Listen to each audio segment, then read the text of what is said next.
Hey everyone, I'm back with another recycling project. If you've got any old, broken LED bulbs at home that can't be fixed, bring them over. We're going to tackle them together and see what we can do.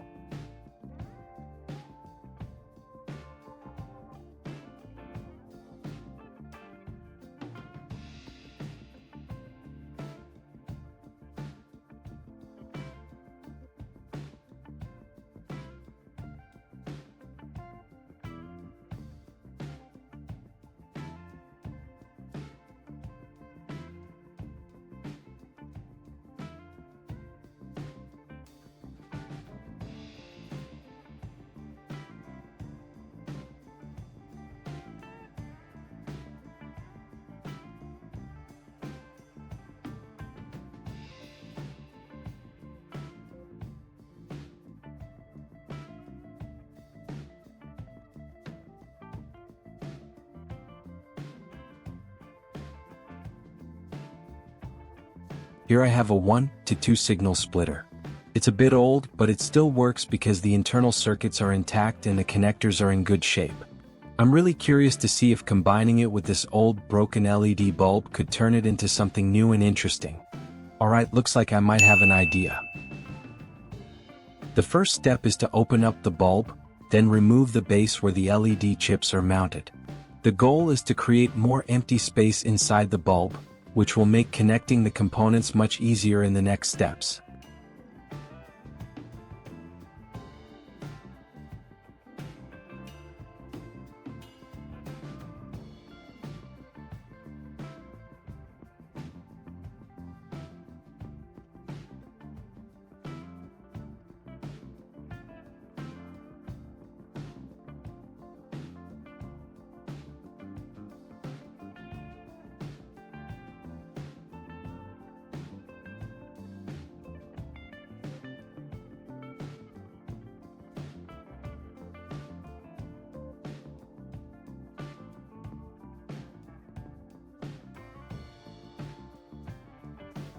Next, I'll remove the locking part of the bulb base and enlarge the hole in the base by drilling directly.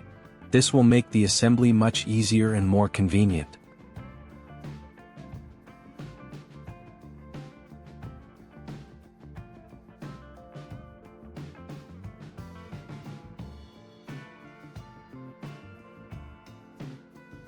After drilling, make sure to check the hole to see if it's the right size for fitting the F-type cable connector. If it doesn't fit perfectly, adjust it until it does. Next, I have here a short coaxial cable about 35 centimeters long, a perfect length for creating the signal receiving part of this device. Using a coaxial cable is ideal because it's designed to carry high-frequency signals with minimal interference and signal loss, ensuring that the device receives a clear and stable signal.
The twisted structure of the antenna signal receiving arms is important because it helps improve signal reception and stability. Twisting the wires reduces electromagnetic interference and balances the current along the antenna, which makes it more efficient at capturing signals from different directions. This structure also helps prevent signal loss and ensures a clearer, more reliable reception.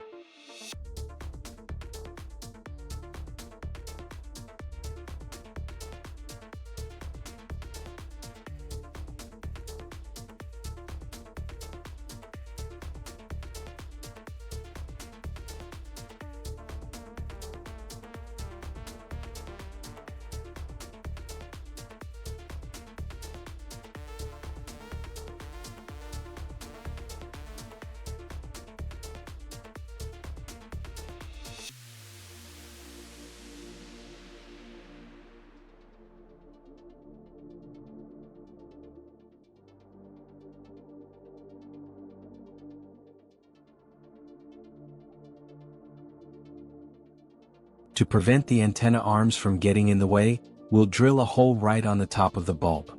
This will give the arms a clear path and make the assembly much neater.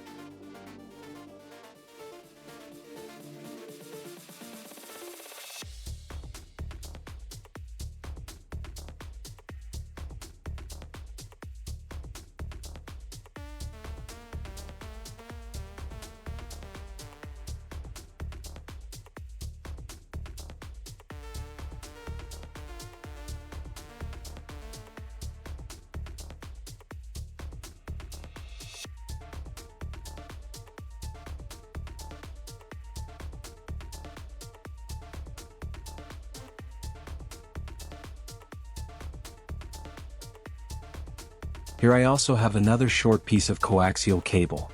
I'm going to use it to create a secondary signal receiving part, which will help boost the signal reception for our homemade antenna device.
With this old phone holder, I'm going to turn it into the antenna base. It will securely hold the top part in place and also add a unique touch to the device.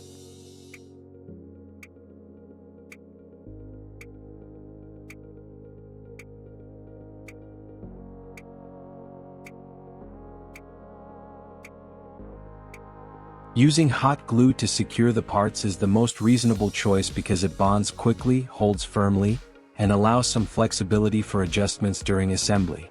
It's also safe to use on both plastic and metal components without damaging them.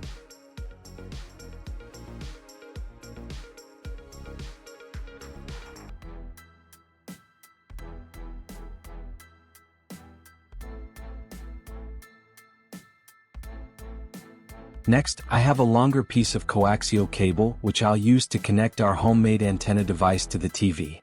This longer cable ensures the antenna can be positioned conveniently while still maintaining a strong signal.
For the other end of this cable, besides attaching a standard F-type male connector, I'll also add a 90-degree F-type female connector.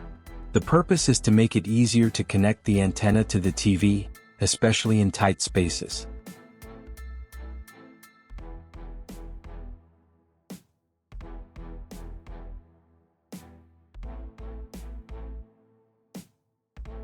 Alright, that's it. Now let's take our homemade antenna device outside and give it a test to see how well it works. And to make sure there's no suspicion of manipulating the results, I'll show you the TV first so you can see that it currently has no signal. Only after that will we connect the antenna.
I see nothing to complain about at all.